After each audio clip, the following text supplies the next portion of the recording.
Je me suis à demi réjouie, moi, de cette inscription dans la Constitution, pour plusieurs raisons. On ne parle pas d'un droit, on parle d'une liberté.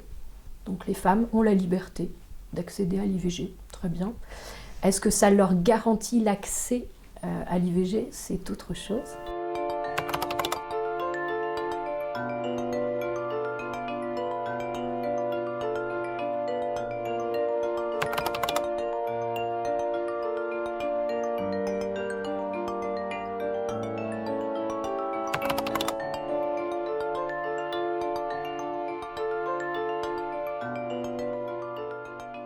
Le centre d'orthogénie de l'hôpital de Guéret a toujours été tenu par des médecins généralistes. Les gynécologues spécialistes se sont toujours désengagés de cette activité.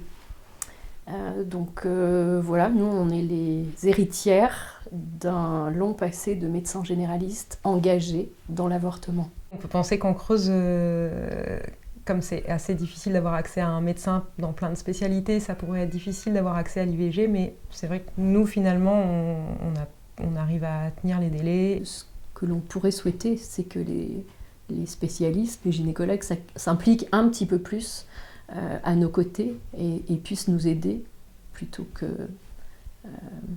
nous repousser quand on a besoin d'aide. C'est vraiment, moi, le souhait le plus important que je puisse avoir. On ne peut gérer, nous, les 14-16 semaines d'aménorrhée parce qu'il faudrait être plus nombreux au bloc, il faudrait faire l'IVG à 4 mains, il faudrait avoir beaucoup plus de temps. Sûrement qu'il y a une conviction profonde pour certains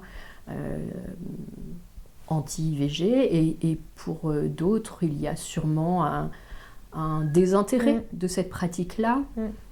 L'IVG n'est pas enseigné à la fac, c'est 3 lignes dans le cours de gynécologie. L'IVG n'est pas valorisé auprès des étudiants.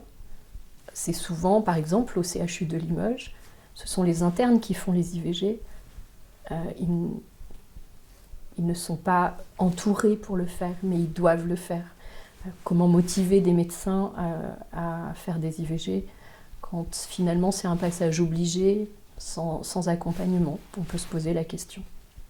Il y a quelques années, le SYNGOF, qui est le syndicat national des gynécologues, a tenu des propos qui traduisent totalement ce courant qui était de dire on est là pour donner la vie, on n'est pas là pour donner la mort.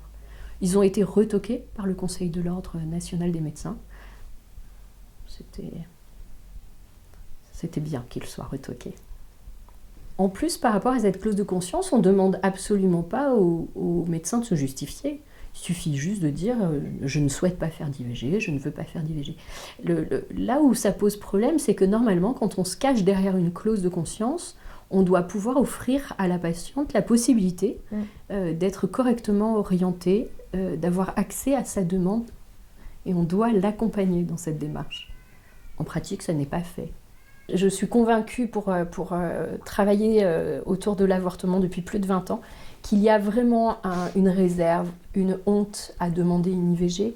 Très souvent, on voit arriver les femmes dans une posture de repli, avec la peur de la réaction des soignantes.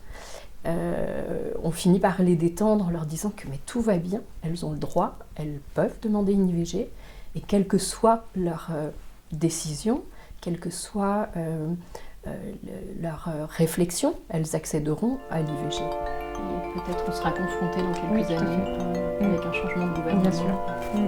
Reprendre les aiguilles à tricoter.